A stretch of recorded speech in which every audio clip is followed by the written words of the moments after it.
Hello, welcome back to SwansCast, everyone, on what should be a game day, but unfortunately, thanks to the lovely weather we've had down in this part of the world, um, it's no game day. Lee, thanks for joining me again. Welcome back. You were here last time. I know it seems like it's been ages now. I can't remember the last time I was on.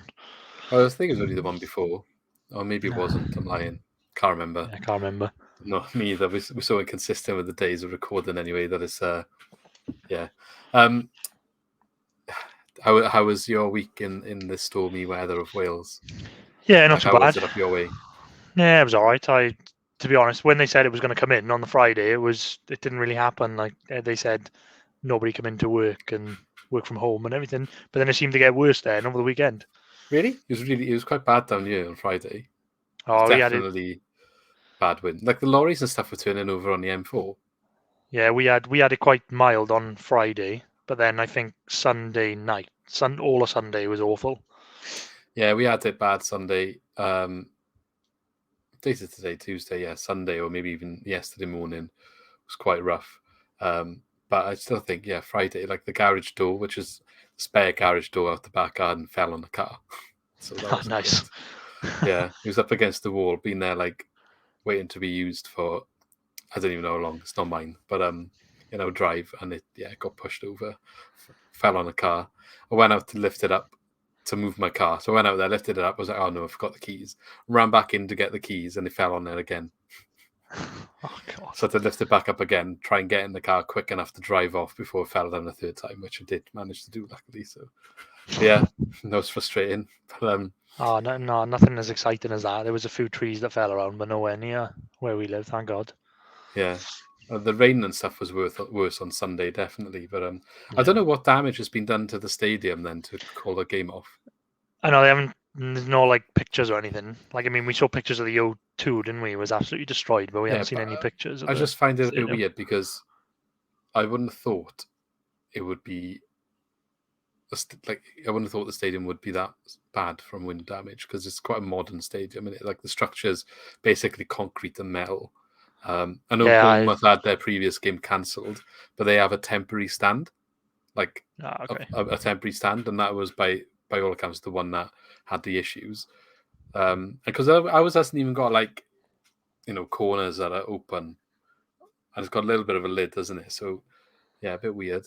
But Yeah, I don't know. Unless the only thing I can think of, unless it's outside the ground, where it's like maybe. maybe something to do with safety, but probably for the best anyway. Then they called it off. Yeah, and it did call it off in advance, didn't they? It wasn't like it was the morning of the game or anything. It was a bit of notice, which is good for the travelling fans because it's quite far. Mm.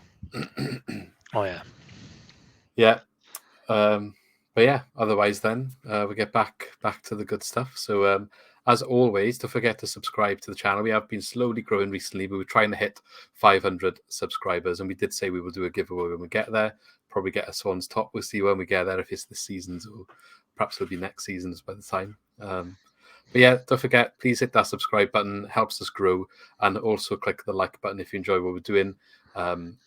Again, that helps more people see what we are doing and informs us you are enjoying the content that we're making, so we can try and continue to do so and put more out there. And let us know in the comments as well what you think about what we are saying, if you agree, what your opinions are, how you think Russell Martin's doing at the moment. Perhaps that's a good one to put in there. And if you're listening on Spotify, maybe tell us on Twitter instead, or Facebook or Instagram. They're the main social medias we use as well. Or on TikTok, so you can check us a follow on TikTok as well. But yeah, one game to talk about this time. Obviously, was joined by Ollie last time, but we discussed a few games. Made a little bit of a meme for our thumbnail, actually, for the last video, which couldn't be more relevant, I think, where just talking about the Swansea City roller coaster at the moment of the results being up and down.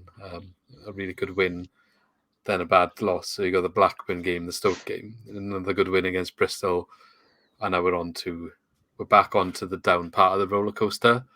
We go up to Sheffield United, a team full of ex-Swans players, and the curse finally comes back after a few games where it looked like maybe it had ended, came back with a vengeance, as Morgan Gibbs-White basically puts in a man of the match performance to run out 4-0 winners for his new team, Sheffield United. So, Lee, obviously, you know, as I say all the time, didn't manage to watch this one live, work and all that. Perhaps for the best, by the sounds of it. So I've seen bits and bobs, you had bits and bobs, but you are my pundit, if you like, on the ground. Well, not on the ground, but from the streams. So yeah, what did you make of the match? I think I say this now after every away game. I think it was the worst game of the season, and we just seem to be able to top it at the moment. How many worst games of the season are there? Oh, I think what were we thinking? Stoke was pretty bad. That was definitely the worst up to that point. But then Saturday was just a cut above that again. So is West Brom going to be the worst game of the season? Well, we tend to raise our game a bit better for like when we're really down. Okay, so here we go. So we lost 2-0 to Hull, 3-0 to Stoke. Oh, Hull was bad as well. 4-0 to Sheffield. The next one going to be 5. That might be a poll. What's the worst game of the season this year? Forest at home was bad. Worst Reading game at or home worst was bad. away game? Well, Stoke at home was bad as well. Yeah, I think we're just worst performance of the season.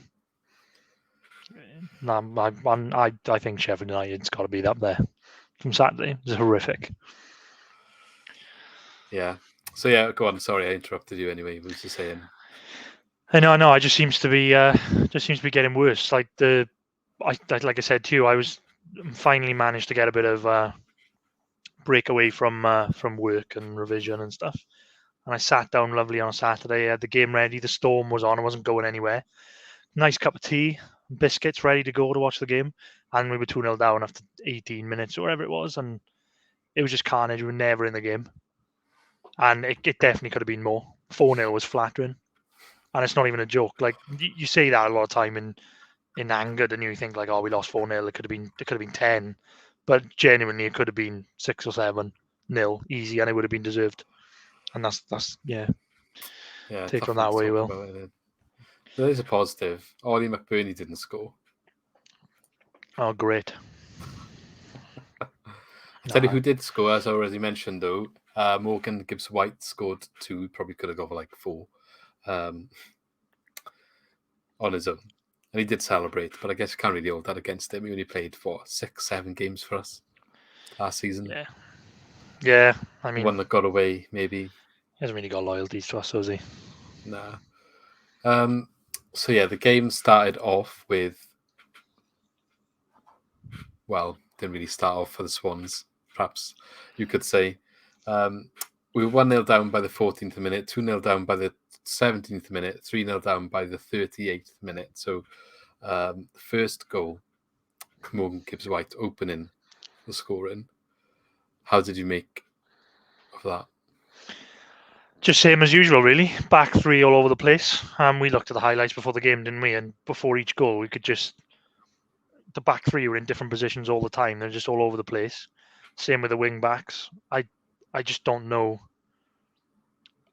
I just don't get the approach anymore in terms of the defensive setup. I don't understand it. Like, I can understand when we looked at it before, we thought it made sense when you had a wing back and then you had Manning on the inside, because if the wing back goes forward, Manning sort of drops into a left back position. That kind of makes sense. And then on the other side, if Christie bombs on, I know like Burns is young. I'm guessing he's not a right back. And then obviously with injury to Norton, we've got Cabango in the middle of the 3.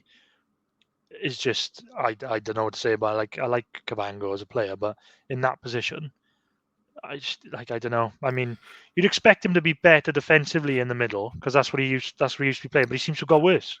Yeah, but he's isolated all the time, so it's not really his fault. Yeah, you're right. Think. No, you are right, to be fair, because we looked at it and Manning had gone on into like a midfield position.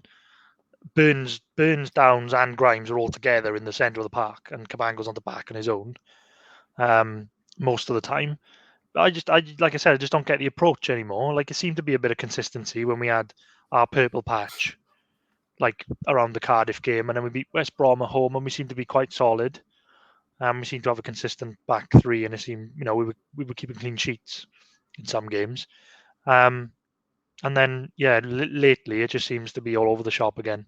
And we've seen it in some games, like the Forest game when we conceded 4, Reading we conceded 3, Stoke away the other week we conceded 3 and 4 again on Saturday. Yeah. I could go on for days about it. I don't know what to say about it anymore because I have absolutely no idea I have a what they're theory trying to do at the back. of why we are starting to concede more. Because Go I for it. think maybe the early days when we were getting quite a few clean sheets, we were playing this way where we keep the ball. So teams were like, oh, okay, we'll let them have the ball. We'll sit back and they won't be able to score. And then we'll get them on the break. Whereas I think the last couple of weeks especially, teams have realised how vulnerable we are at the back. And now they're like, they can have the ball if they got it, but we're just going to press them hard, make them make mistakes. And when we have got the ball, we're just going to come at them anyway because they can't defend. Yeah, so we've been found out, really. And the goals are definitely increasing. But it's the manner of the goals as well. Like if we've said it before, if a team comes down and picks you apart, and you think that's a great goal, but we are conceding the most horrendous goals. It's just all over the place. However, what I will say, the second goal maybe wasn't defended very well, but he absolutely pinged that into the top of the goal. It was a great finish at the end. George But the whole build-up to it was just terrible. If you watch the pressing, we're just walking. Yeah. I know the defending wasn't good enough there, but fair play on the finish as well. It was a great finish. Just pinged it into the top of the net. The first goal, though, I think maybe Fisher could have done a bit better with that. Again. Yeah, it was a ball over the top again. But again, like at that point, when you watch that ball, someone in midfield, I can't remember who it was, plays the ball over the top, and I think like Latibodia is in as like one of the back three at that point. Him and Cabango are next to each other, and the ball sort of goes over Latibodia in the space behind. Yeah, and Gibbs White is in. It's just one ball over the top. But yeah, okay. So I'm glad you picked up on that because I made a couple of notes from watching them highlights, and the first thing I've wrote down is Lati positioning bad. Yeah.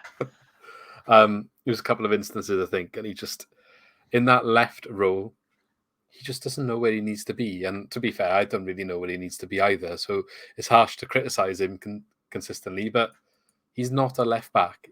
He's not a left wing back. He really, really is not that player. That sort of player. Being a centre back is a certain role, isn't it? And in a conventional system where you're stopping the other team from scoring, the wing backs that we are using, we're asking a lot more of them players. Whether that's getting up and down the pitch a lot more, being more mobile, being better on the ball, being able to cross the ball and attack. He needs to be doing a lot more than he used to be able to need to do as a centre back, and he can't do all those things. And he's not quick enough to be up on the halfway line and then stop a run in behind from a ball over the top. Yeah, he's just not able to do it. But why does he persist in playing him as a wing back? So I think, do we not have a left back or a winger in the under 23s in our entire setup? We haven't got anybody. Yeah, we got Lincoln McFadden, haven't we? Well, play him. Like, why not give him a game? It doesn't even need to do that. Just put Manning on the left and put Latibodia in the back three, and maybe just say, okay, that makes sense. We're gonna have to just adjust slightly the way we come up from the back because, Manning in the back three normally pushes up into midfield a little bit, but because Latibodia is there, we'll be a little bit more conservative. And do you know what? We're playing away from home against one of the informed teams in the league, so maybe that won't actually be such a bad idea anyway. Yeah. But obviously they don't, and it's the same way every game, regardless of the opposition, which to an extent, fair play, that's brave, but it's again to the point where brave is stupid. Yeah, no, I agree. I agree with you. I think, I don't know if we want to go on about the rest of the game first and then we'll give a general review. So, and I'm not marking out to anything, and we'll talk about that later, but obviously he keeps referring to in his interviews, which we'll go on to again more later, about young other players now, which we've been saying for ages that he hasn't, but now he's saying that he hasn't. So obviously feels under pressure. But if you haven't, can you not make an adaptation of your style that fits the current players? And then when you have the next summer, tweak it more to what you want, gradually, when you get more of the players that can do it. maybe. Yeah. But yeah. Third goal, speaking about Ryan Manning, I've been on his case a little bit in the podcast lately, saying I think he's been having a good season. Definitely the first half of the season. It's been one of the positives. But I don't know whether he's getting a bit complacent, but I feel like he's been a bit poor lately, the last month or so. His passing has been very lazy, I think, on times, inaccurate, uncomposed, making a lot of mistakes, giving a lot of ball away. And lo and behold, it was only a matter of time before he did such a thing. And it's literally resulted directly in a goal. So I think it was ball over the top again, which he kind of challenges for, but misses it or just leaves it bounce. He's then basically in possession of the ball, or he's getting to the ball first at this point. It's bounced quite high. So he goes to head the ball down to, I think it's Flynn Downs in the midfield position. The problem is he's got two Sheffield United players on him, in between him and Flynn Downs. So he kind of cushions the ball down with his head, and he just lays it off to one of these two Sheffield United players as running through. And then because they're running at him with momentum, by the time he's able to react, they're already like, he's never getting back, basically. And that's directly how the next goal is scored. So very poor, I thought, from him. If you're in doubt at that point, just put it out in here or let it go out. I think it could have bounced out and it would have been our throw-in. Or just, I don't know, who fits somewhere, try and kick it off the player, something. But what he did was just very poor, I thought. Yeah, I agree. I was just, again, the manner of the goals we're conceding is so poor. Mistake from him. And then they're straight in at the back, whatever it is, 3, 4, 8, 1, whatever it is they are at the time when they're running at us. But no, you have said for a while, and I think you're right. Maybe since Bidwell has gone, he's become a bit complacent because he's basically guaranteed to start, isn't he? Yeah, well, we've got this new kid who's injured, isn't he? So he hasn't, put any pressure on him, but perhaps thinks like, oh, well, he's young and upcoming, so is it going to be a challenge? And he's not even playing left back, so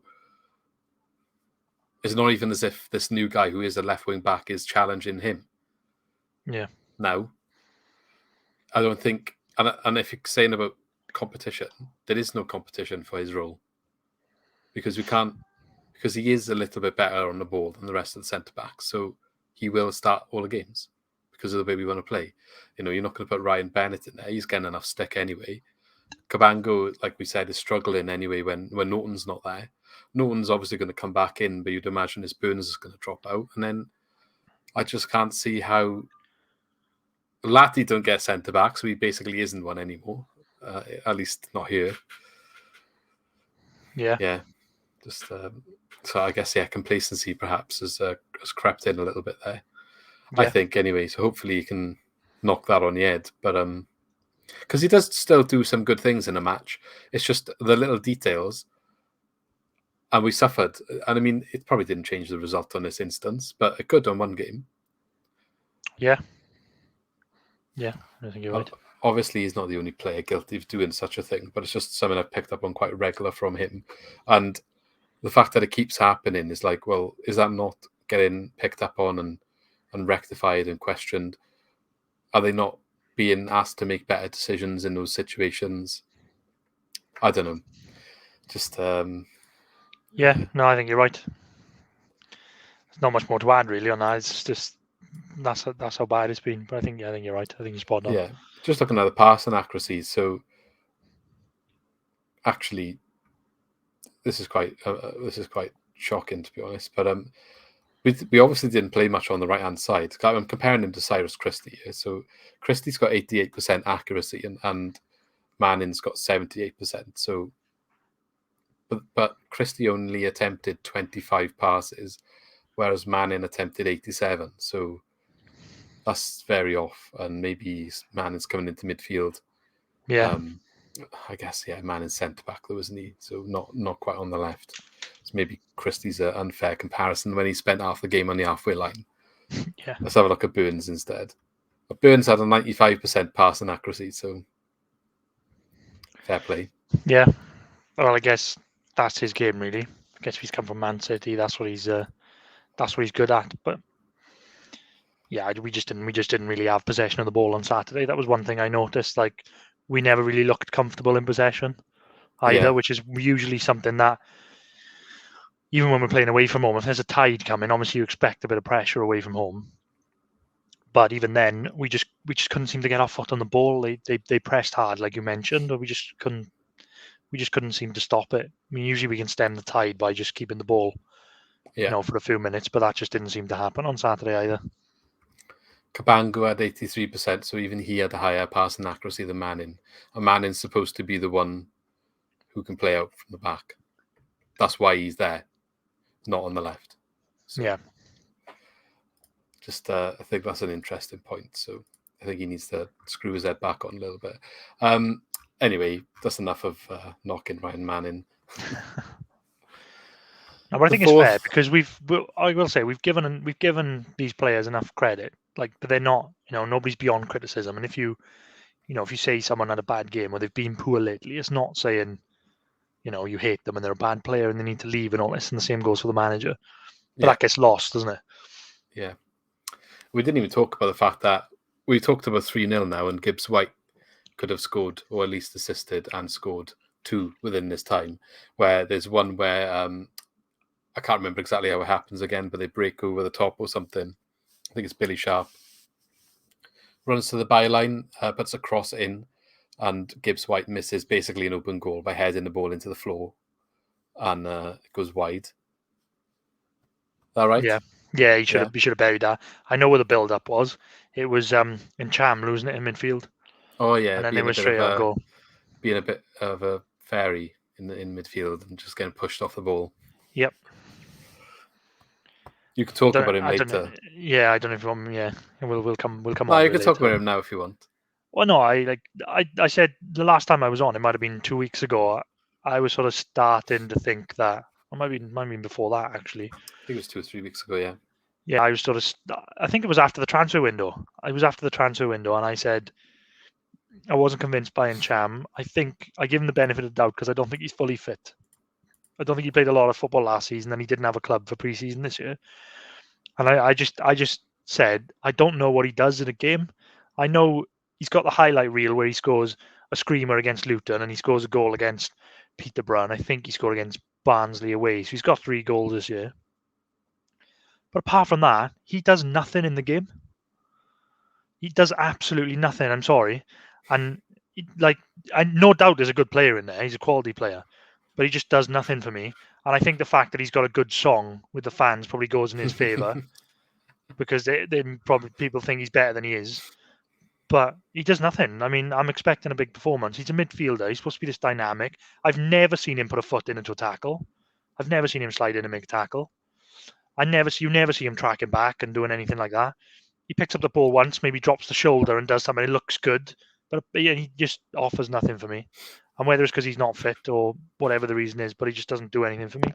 Especially Saturday, they could have taken him off before half time because he'd give that ball away in the midfield, which led to that Gibbs White chance, which he should have scored.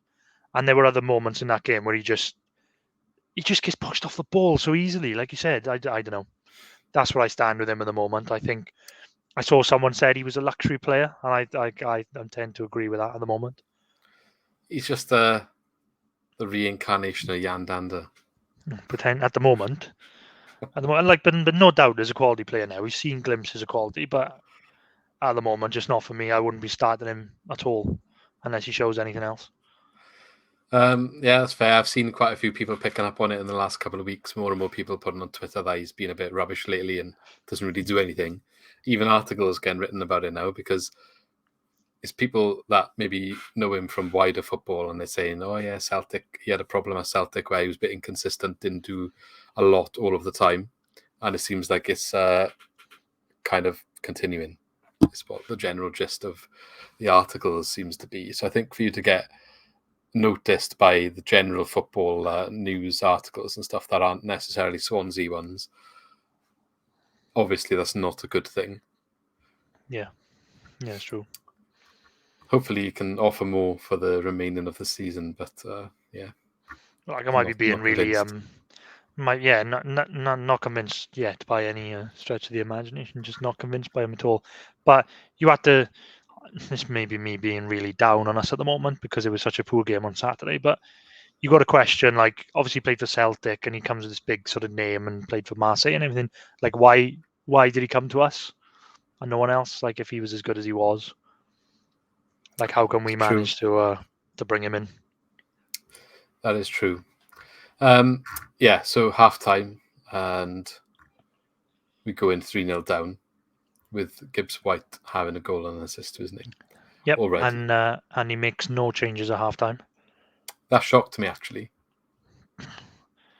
So how did we start the second half? Just more the same, or did we have a go? Or I think like we kind of pushed on a little bit, tried to, but we didn't really offer. It was more of the same, really. I think Sheffield United came out to just kill the game then, because they kind of just, it looked like it was a bit of a training exercise then.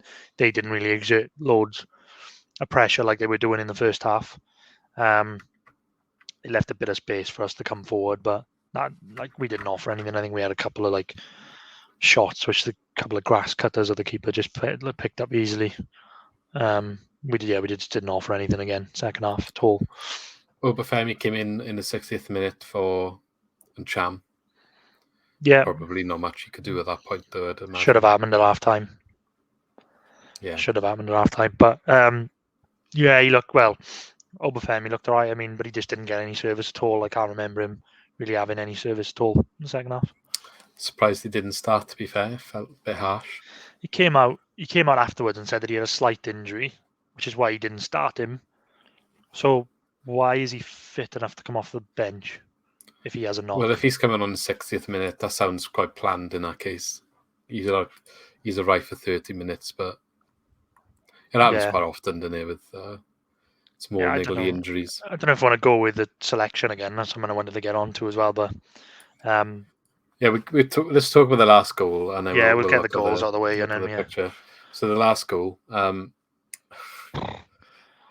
basically looked like half our team was in the box defending, and it falls to Billy Sharp, who can't get a shot away. He just feeds it off to Gibbs White, and he can just pass on the left-hand side of the goal in the box, but like quite far to the left, and he kind of like just passes it into the corner of the net through like 5 of our players. Yeah. Don't really know what to say there. I was no one stuck a foot in or got a block in. Again, it's just like the manner of the goal again. They just one ball into the middle. Billy Sharp's able to hold it up with like 4 players around him, and he just knocks it off to Gibbs White, who has how he scores from there. Because if you have the still image, which we looked at, he has like 5 Swans players in front of him and manages to score. Can I just say, 36-year-old Billy Sharp? Yeah. Still scoring, still doing a job. He's still starting football games ahead of the likes of Ollie McBurney now. Yeah. And, just streetwise, great player though. Just like he was involved in a lot of that on Saturday. He got his goal. He had a couple of assists as well. I think he just clever player.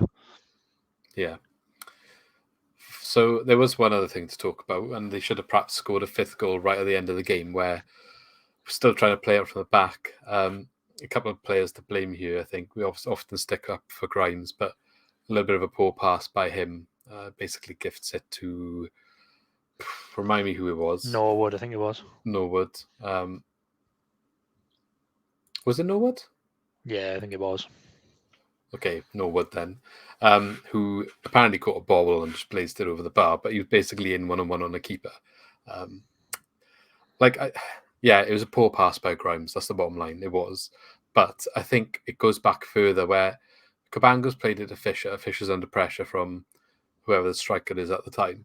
McBurney, is it perhaps? Grimes has got 2 players on him. As the ball comes to Grimes, one of them, obviously being Norwood, peels off, anticipating the next pass, which is clever play because, they know, everyone knows at this point how we play and how we pass in front to back. But when you stop the still image, like Grimes doesn't really have much options. And yeah, he should do better, but like maybe the whole process needs to not happen, or in that way anyway. Like Fisher should see the fact that he's under severe pressure there. he's under pressure himself, so the back pass to him's not on. Where is Grimes' next pass at that point? It was meant to be to Cabango. He could have got that pass away and succeeded in that pass. But if he had done so, Cabango would have been immediately under pressure anyway. And what's the end result? At some point, we probably would have ended up losing the ball. So, yeah. And it's not necessarily I'm sitting here saying don't pass out from the back. We looked at the positioning of all of the players, and I should have got a still for the podcast perhaps, but obviously we said Grimes, Fisher, Cabango's all involved. You've got Burns basically in a right back position, quite close to the touchline. Manning is basically left back but further up the pitch, and then you've got Christie and Latabodia basically on the halfway line. Perot on the halfway line with Patterson essentially, and Obafemi in an offside position in the opposition half, and Downs is basically on the edge of the centre circle. So when we're trying to get out of our own half, that's obviously part of the reason why it's so difficult, because they only need to commit like 3 or 4 players to block any of these passes off. No one else was kind of in a position offering themselves, and it's no surprise to me why it's a constant struggle. I haven't seen the way they were set up there for us to get out. Yeah, and I think it comes back to what you said earlier, where we kind of been found out defensively. Like, how often do you see the keeper go to Grimes coming deep, and on Grimes' left foot trying to go that side, going back to the left, if we're attacking, he comes back that side, and you could see it in that image. Like, he's following Grimes, and as Grimes gets the ball, he peels off because he knows exactly where that ball is going. Because we've seen it so many times, and we've seen it so many times as well, where if Grimes doesn't get a sweet connection on it, it causes problems, which it did happen then, and he was straight in on goal and he should have scored. That should have been 5-0. And that's why I said, like, 5-0 would have been, you couldn't have argued against it. Yeah, it's quite poor, really. Poor from Grimes, yes, but poor, I think, he does need a bit more help as well. Yeah, but I don't know whether he gets a shout in terms of, like, what's going on. Obviously, he knew he was on him, and then the guy's peeled off. So I don't know, the communication for me as well. Like, somebody needs to be calling that before he plays the ball. Yeah. Because even if it was a good ball, like, he still would have been close to getting it. There's no guarantee it would have got through. I think he would have, but like the guy's peeling off for a reason to intercept that pass, and he made it easy by doing a bad pass, but he could have still intercepted it even if the pass was fine. Yeah. And it's good play from Sheffield. They've done their homework, but the problem is when the homework is that successful, how are we gonna change that? Because it seems like every team that does their homework well is successful. Yeah, because we're gonna come on to this anyway, but I just think we're so robotic. Everyone says about, we've had 80-90% possession, great, but if you watch that 90% possession, there's no great movement, there's no sort of fluid football. It's out to Grimes, back to the centre half. Nobody moves out of position. You don't see like Patterson and Grimes and Downs and Perot and all these. You don't see them moving from their position. It's just back and forth, back and forth, back and forth, back and forth, back and forth. Nobody comes out of their position. Out to the wing backs, back inside, back out to the wing back the other side. No ball into the middle. It's just so robotic. You could just watch a tape of us over the last 3 or 4 games, and you could probably like script the passes that we do. And that's how easy it is becoming. And I remember it was similar to when Lee Bowyer came out and said last season when Cooper was there, and he said, like, you can just predict how we're playing. And then after that, he changed it. And you just need maybe a comment from another manager to just say, like, we know exactly the way. Well, a lot of managers have said, like, we know how Swansea are going to play. Stoke said it.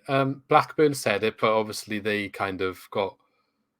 But the red card kind of helped us. Like, they could have gone on to win it, perhaps, if they didn't have the red. Who knows? But and he said, didn't he? We didn't set up for them to be in a low block. He actually came out and said we couldn't break them down because we didn't set up to play against the Swansea team who was just going to sit and defend. That was only caused by the red card. Yeah. But then that shows an example of when we've done a different style, which we're obviously capable of doing. And I mean, to be fair, half of them were doing it under Cooper last year, that sort of football. But it caught a team off and they struggled. They got a 1-0 and defended it, which I'm not saying I want to do that every week, but if you're under the caution, you're playing a team that has got far more quality. Let's not make a mistake about it. Sheffield United, they have got Premier League quality players there mixed in that team. Yeah, they're starting to rumble now as well, and Sheffield United, they have had a bit of form. They made a mistake at the start of the season, which was a bit weird with their manager choice. The guy that's in charge now, he took over from Wilder at the end of last season. They didn't deem him good enough to lead them in the championship, so offered what's his face? I can't remember now. Jukanovic, wasn't it? Yeah, him. He got the job. Obviously, it didn't work out for him. He was trying to play a similar style of football to what we're doing, by the way. It didn't work out for him. And now they've gone back to the manager that's in charge now, Paul Heckenbottom, and offered him like a 4 or 5 year deal as well. So he wasn't good enough in the summer. But halfway through the season when it wasn't working, he's good enough now for a 4 or 5 year deal. It's crazy, really.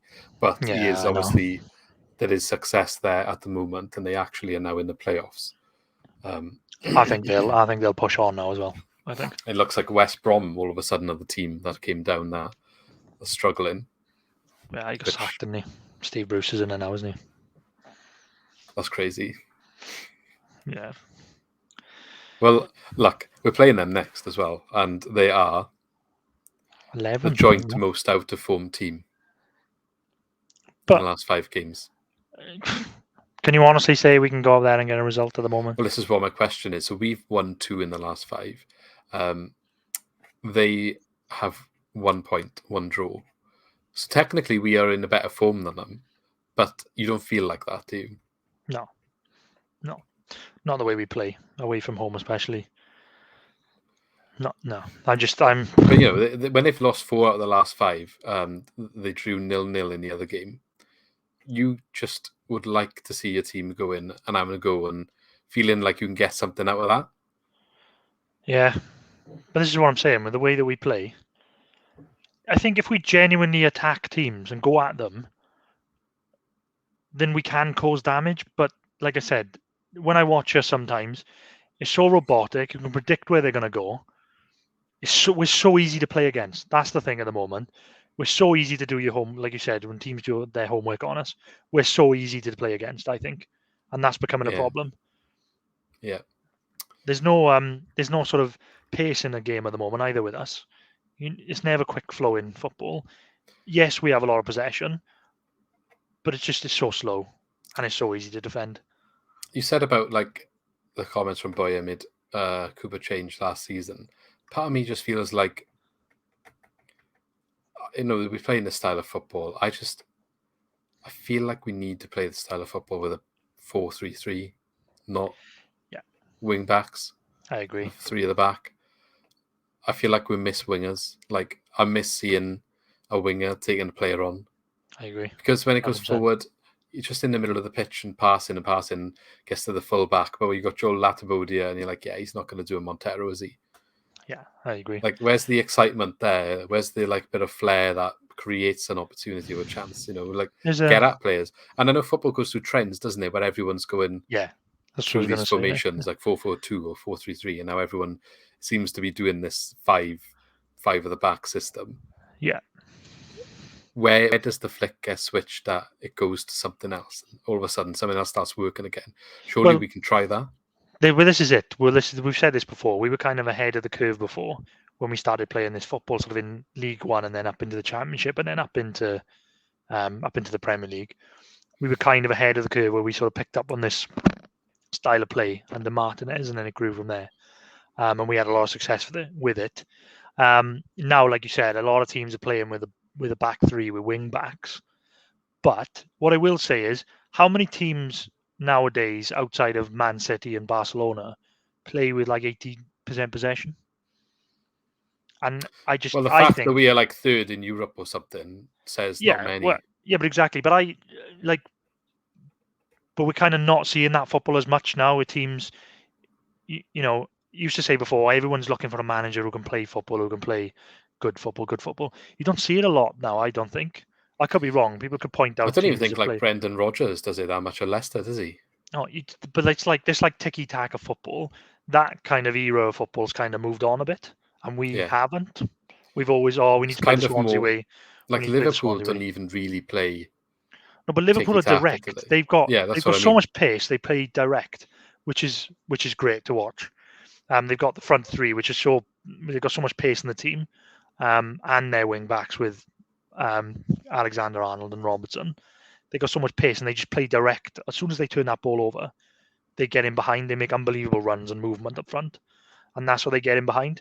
But I get the feeling that we're trying to mesh two together, where you've got the wing backs and trying to play this style of football, and I don't think it Yeah. works. It comes back to what I was saying in the summer, though, and I got stick for it on social media, that people just need to get over the fantasy of the Swansea way, I think. It's done. I think it's done. Like, I'm everyone sorry. called for it because they were bored of Steve Cooper's style of play. But now look at the situation. I'm not, like I said, I am still back in Russell Martin, but I did say at the time, before he was brought in specifically, that do we really want to sacrifice Cooper, who was successful,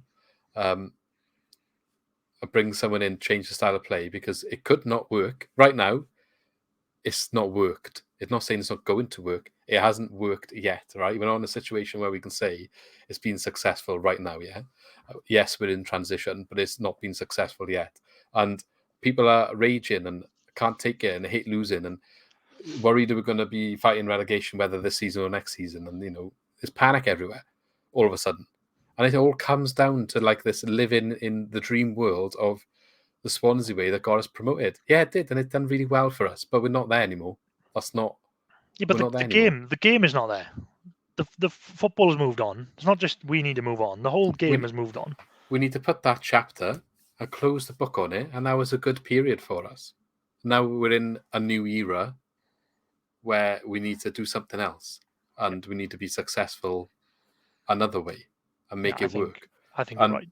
And this maybe this can work again, but if you want to persist with it, you're gonna have to have more patience, because you all asked for it in the summer.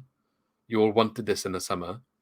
If Cooper was still here right now, like, I don't know how much of the stick the fans gave had any sort of impact on what happened in the end. I feel like, to an extent, there might have been some involvement, because the hierarchy at the club has gone like, okay, yeah, we are going to go and get someone in to play passing football. So I feel like to some extent there's been some sort of communication, or they've taken on board what people want, and that's fine. But like, was it that bad really last season? Yeah, I know after February it got a bit worse, but we didn't have the backing we needed in January. We didn't have a striker last year. There's reasons for it, why he did struggle towards the end. There is reasons, and you could visibly see he was annoyed at that, and that's probably is why he ended up leaving. But yeah, I don't know. Was it worse than it is now? Well, it wasn't, because we finished in the playoffs. So it really, every week. Factually, it was not worse. I know. Like, I think it was time to move on from that anyway, and we draw the line under that as well with Cooper. But yeah, I'm not saying like keep Cooper, but I just mean, no, like, I know. Did you need to fall out with Cooper's style so much that we've like gone a complete different direction, and now we're not happy with that either?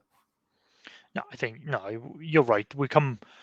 It comes back down to the style of football, where I think like you said, you're spot on. It needs to be a 4-3-3, because I think he's trying to play this 5 at the back or 3 at the back with the wing backs to match obviously the trend at the moment, whilst trying to play this possession football. I don't think it goes together. Yeah, only Man City can do it, but they kind of don't really stick to their formation. So no, they move. They have great movement, as Liverpool do with the way that they play. But they are top of the Premier League, and that's expected, and that's not a comparison. But it's very difficult to ask. Yeah, but I mean, like, there's a reason these players are not in those teams. I know that. I'm not comparing us to Man City, but I mean, if you I'm just saying you want to play that way, but you're doing it with worse players. So what compromise are you making? That's what I'm asking. Yeah, exactly. Yeah. You're right. Yeah. But yeah, like, I think like easier still backing him to do well. I do still think that he does need more players that suit the style. Don't fully think maybe he's had enough time to do that. I'm not even going to say backing, because we have maybe they're not right. Or, well, he brought players in that he wanted. I think it's not fair to say that he didn't. He has brought a few players in since he's been here, but the whole squad needed a transition to play the way that he wants to play. That's the bottom line, especially certain areas like the defence. And it doesn't happen in 2 transfer windows in the same season. It just doesn't happen. So if you want to persist with this style of play and like, right, we brought Russell Martin in to play this football, you have to give him time. That's the bottom line. And you have to go through the rough patch to get to the other side. Now, there's no guarantee you're going to get there, but you can't just cut it short because the first bit was hard. That's the way it is. If you ask for this, you've got to be patient with it. I agree with you. Like, I'm not there, obviously not saying that he needs to go or anything like that.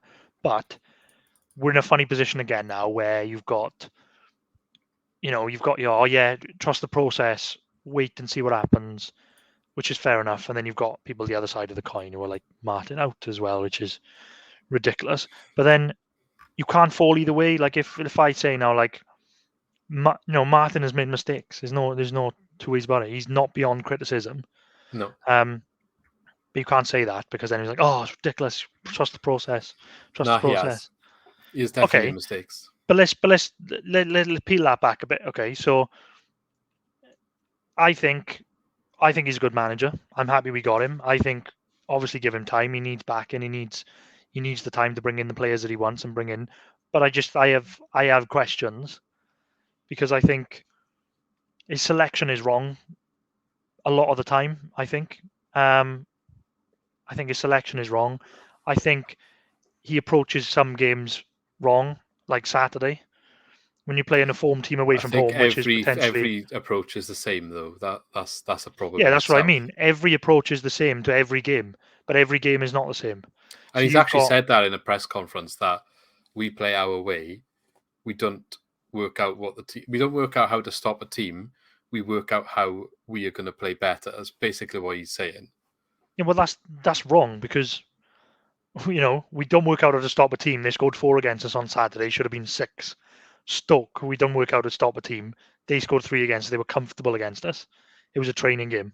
Well, that's where he's going wrong. You can't be that stubborn, unless you're, Pep Guardiola or something, or we play this way and it works against everyone. Because, he only managed MK Dons for a short period. So this is what I was going to say though. He's still a young manager, and he's gonna be making mistakes and learning his trade, right? So yeah, of course he is. With us taking him in, that's a risk we decided to take. And as Swansea hierarchy management, I feel like that's kind of why, again, you've got to give him that more time. But also the bigger picture, how many of these young managers have we got in over time? You can say Graham Potter, yeah, he was, and it was a risk, but he did have a lot of years to refine his style and trade. A team that perhaps there was no eyeballs on you, no one's really calling your mistakes out. You can learn here or there, make the mistakes, rectify them, no pressure. Now then he came to us and obviously progressed, and now he's looking at potentially being linked to Man United, for example. You've got Steve Cooper. We took a chance on him. He had the background in English football, but in first team management, he didn't have much, and it worked for us. To be fair, you can go back longer. You can go Roberto Martinez. You can go Brendan Rodgers. They were all quite young in the same situations. There was always going to be one that doesn't work out quite as well. Oh, I said this. I'm not saying this is Russell Martin, by the way. I'm just saying, no.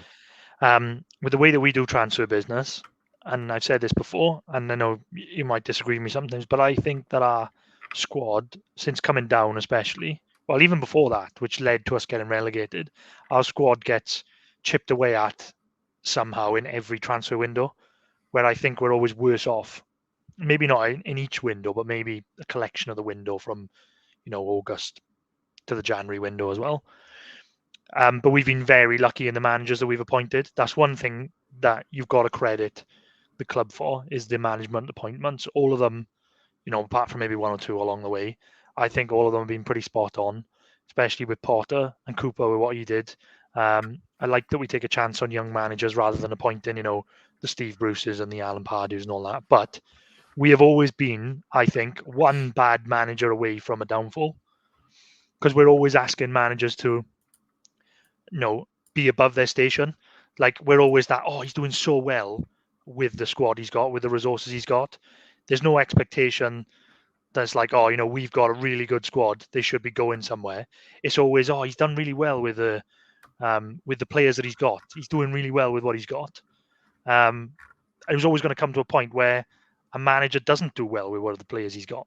And I'm not saying that's Russell Martin, because you've got to give him the time. But I think we've always been one away from being stuck. I got a question as well, though. So we're saying Cooper overachieved with the players, yeah? And this is why they get taken away to Premier League clubs, because are we you'll saying, recognise what they're doing. Are we saying Cooper overachieved with the players? I think so. Where did he finish last season? Was it 4th or 5th? Yeah, something like that. One of them. Or 3rd, I can't remember. It was somewhere in the playoffs. Playoffs, yeah. Minimum 6th. Or 6th the year before, definitely. Okay, and now we're saying that Russell Martin's not doing enough. Well, no, I think... the general theme. Yeah. So people, as a general theme, said Cooper overachieved, and now people are saying Martin's not doing enough. So what's that? 6th down to 17th. So where are we then? Where are the players supposed to be? Well, we put mid-table, didn't we? That's what I think. We put 14th, which is three places above where we are.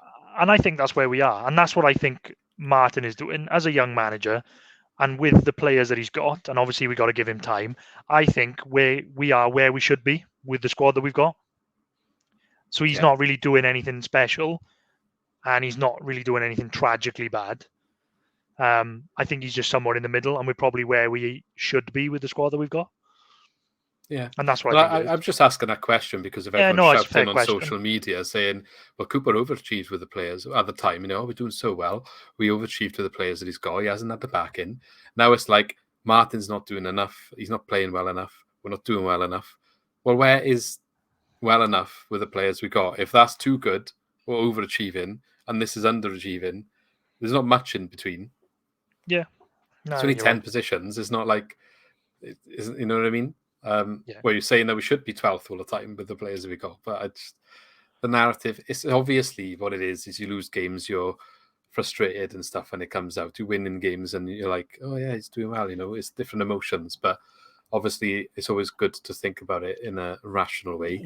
And I think on a whole, where I stand with it is that, like I said, I don't think he's, and I mean this in a general sort of term across the season, I don't think he's over or underachieving, but I've seen enough things that make me concerned, especially with the manner of the defeats and his stubbornness to play players in the wrong position and the way he sets up to play rather than sort of, adjusting it. He never adjusts his style. If we go 1-0 down, it's game over. Usually. Doesn't adapt. We did come back from 1-0 against Bristol.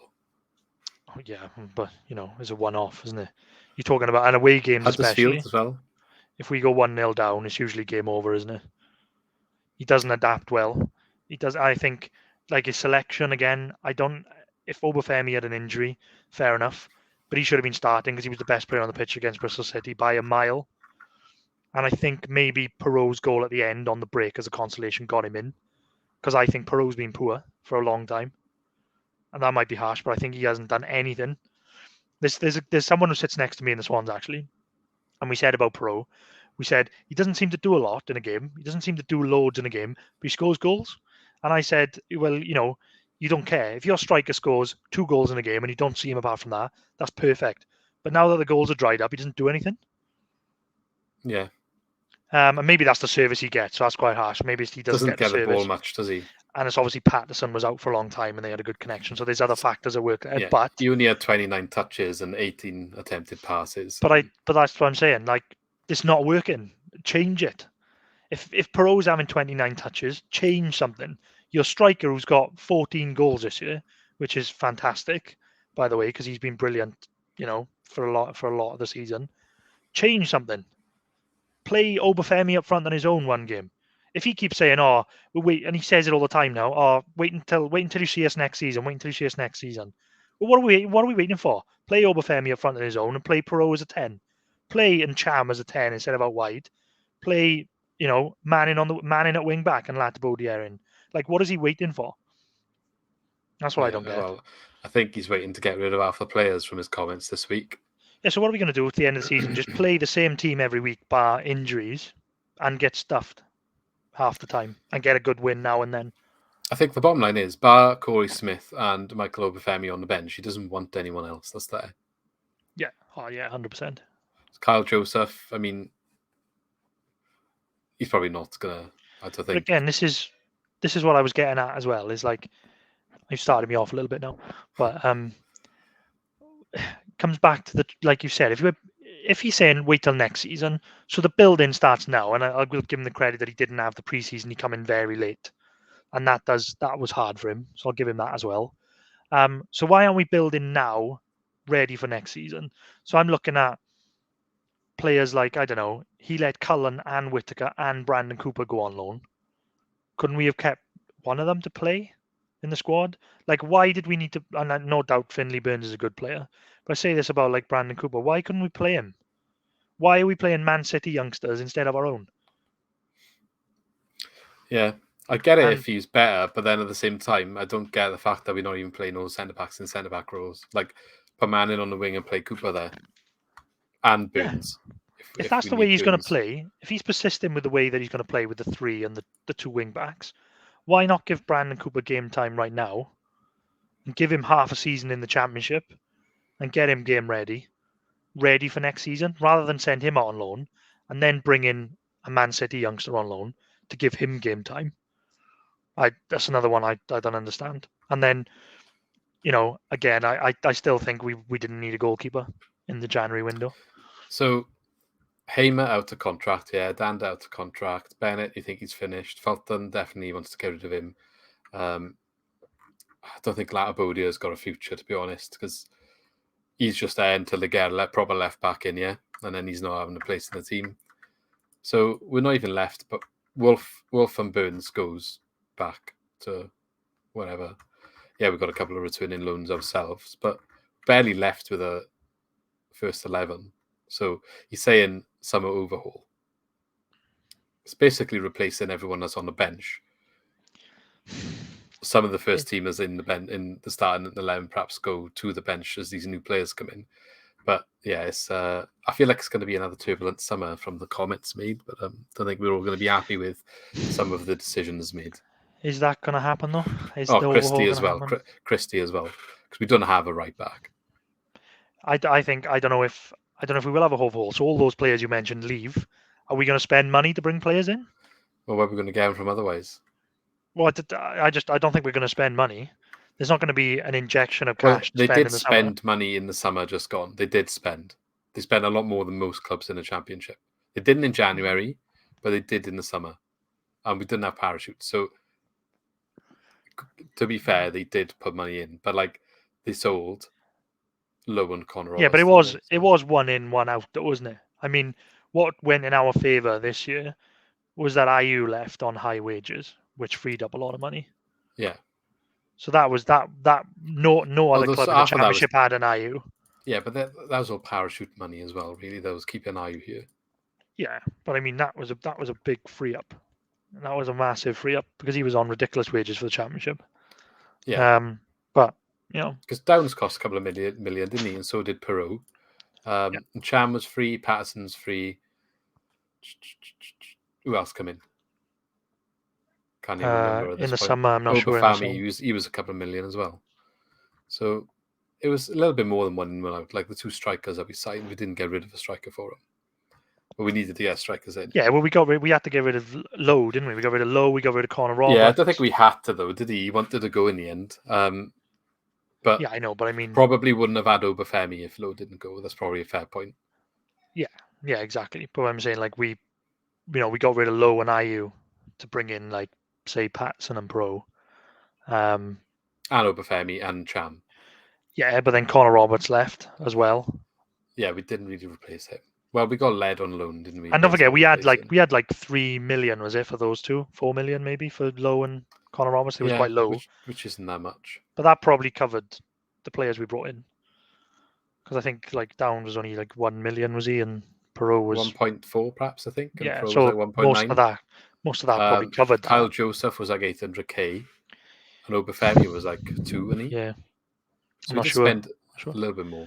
We did spend a little bit, but I'm just saying. Oh, I no, was surprised how much we did spend last time. I'm not saying it was loads, but I didn't think we would have that we much did. anyway. So I'm sure Russell Martin is talking about assurances he's had.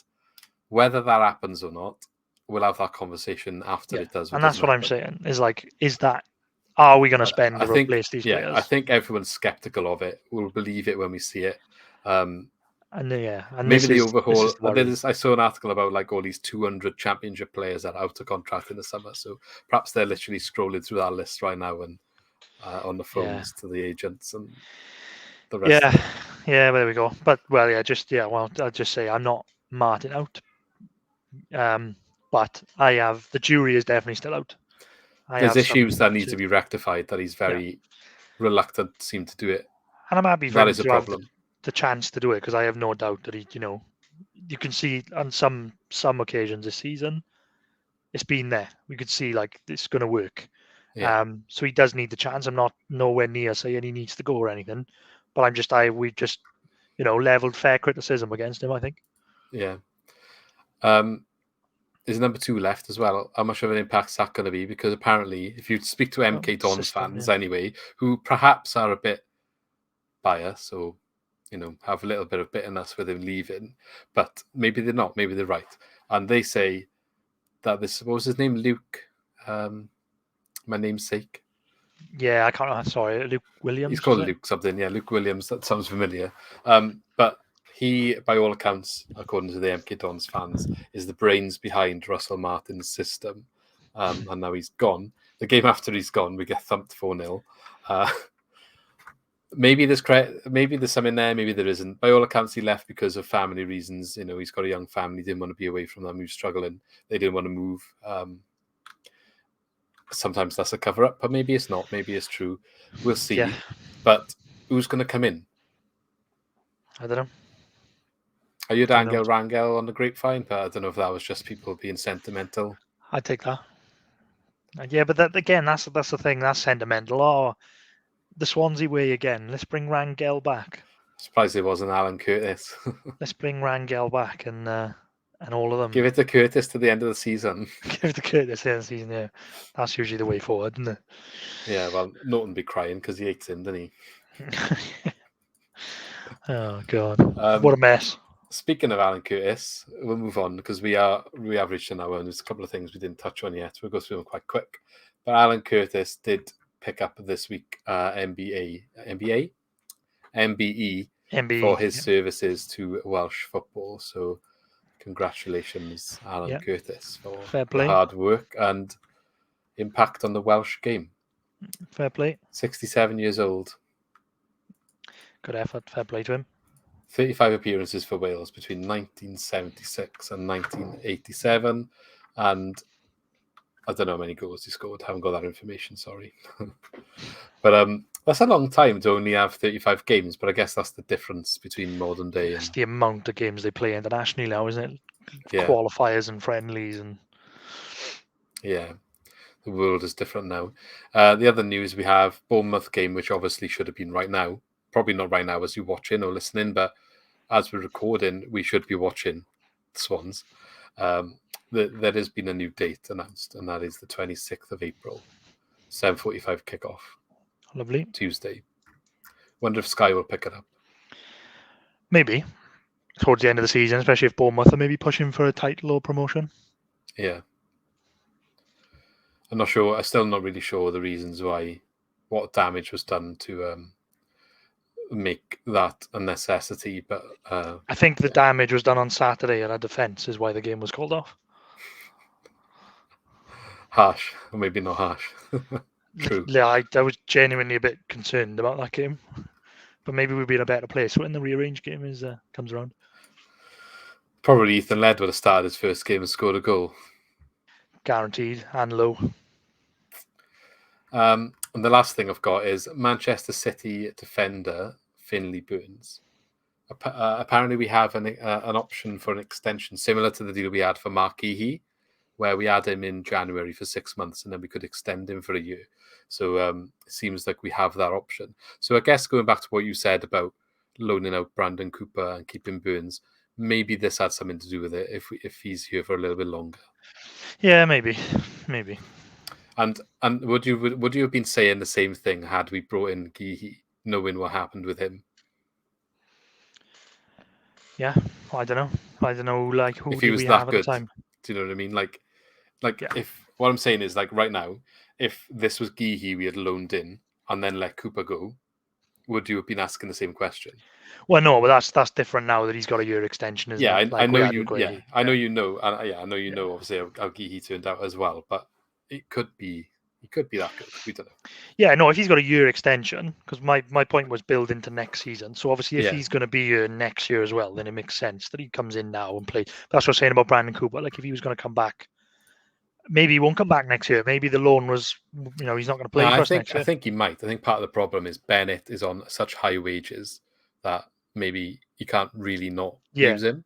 Yeah, I think And so. if he gets rid of Bennett in the summer, that might have the opportunity then for someone like Cooper. But that makes sense. If he's got an 18-month loan deal, then and he's playing him now, that makes sense to build for next season. That makes sense.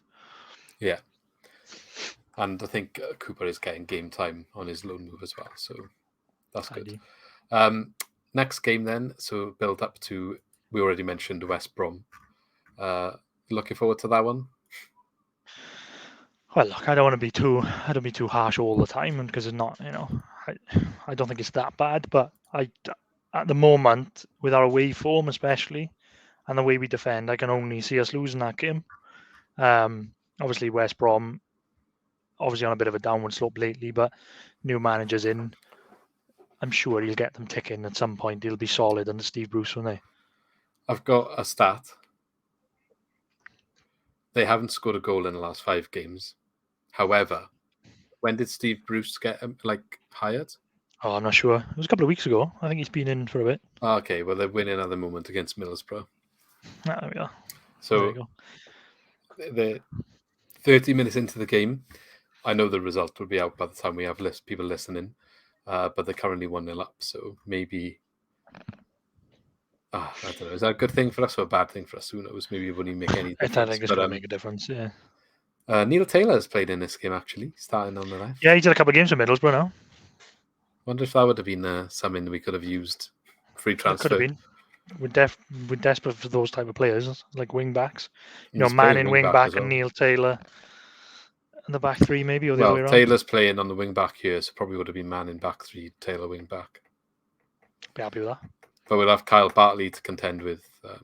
Yeah. He's due, perhaps. Yeah. Maybe. We'll see. Well, do you want to make a suggestion of a team, what you would like to play? West Brom away. Thing is, when you play away from home, I think you can only go one up front. I don't think we can go that attacking. But then again, he doesn't seem to change. Like we said, doesn't seem to change his playing style. I would like to see Obafemi play up front on his own. I think he deserves it, rather than Perot. And I think, I'm not saying get rid of Perot. He's a class player, but I think he needs that shake-up as well, where he plays every game. And I don't think he's necessarily been playing that well recently. Great finish against Bristol City, but that was the end of the game, wasn't it? On the counter attack.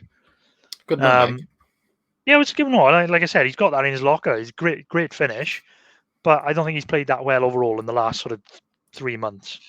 So I would and I think Obafemi's come on leaps and bounds. I think he was the best player on the pitch against Bristol City. I think he deserves a start. So that's what I'd like to see. Other than that, unless Norton is fit again, I just don't think we don't have many options. Well, we've got a bit of time, haven't we? So perhaps Norton will recover.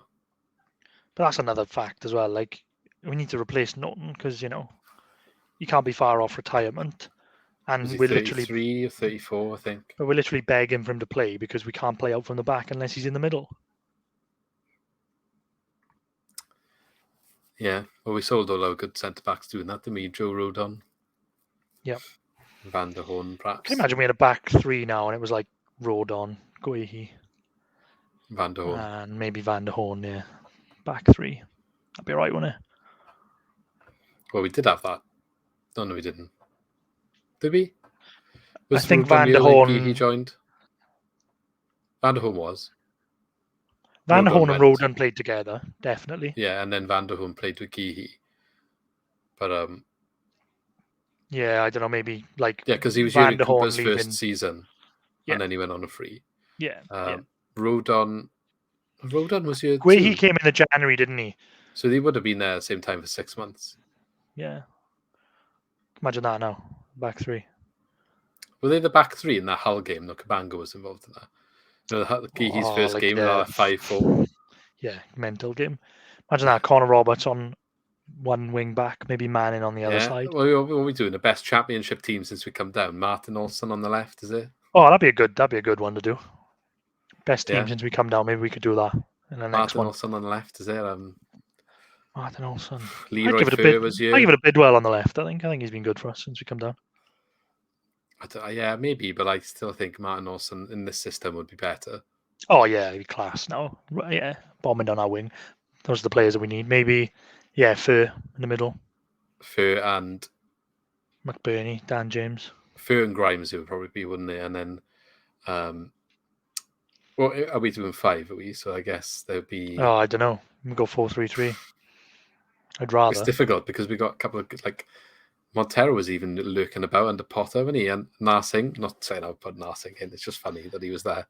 Yeah, Montero was floating around. Carroll Boney was floating around. Yeah, Wilfred Boney was floating around. There's a couple of them, wasn't there? Borgia. Oh yeah. Jesus, we got through some players. He scored 8 goals, last season, wasn't it? He started that season like a train, didn't he? Yeah, it was last season. Yeah.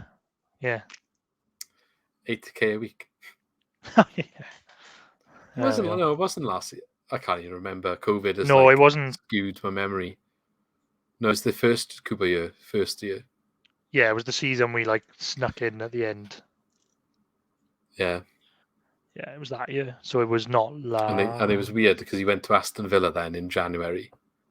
Yeah, it was in the Prem for and he played. Yeah, that was interesting. That was a dodgy signing. Yeah, there's been a couple of players we still had from the Prem that were just knocking about in here. They're nearly all gone. Fulton will be the next one, and then it's literally Grimes and Norton. Yeah, that's it then. Is that it? That is it, isn't it? That's literally. I think so. Sad because Routledge retired. So yeah. But there we are. Swansea way is officially over when they both go, right? Year to year. Yeah, hopefully. On that note, perhaps we should end up because it's been we've gone a bit off topic now. I'm sure we can do a full video on our best championship team since we got relegated. That would be a good one, perhaps for the summer when there's no football. Keep that one. Or maybe when the losses get so bad that we can't talk about it. Maybe just stop talking about the football altogether and just start reflecting on old times. Yeah. Well, in that note, then, let us know what you think the problems are with our player at the moment. How do we turn it around? Is it Martin? Does he need to go? And who would come in if that is the case? Or does he need more time? Leave a like on the video as well. Helps us grow the channel. Trying to hit 500, so really appreciate if you can help us get there. And click the big red subscribe button as well to help us do so. And on that note, thanks for joining me, Lee, and we shall see you in the next one. No worries. See you soon.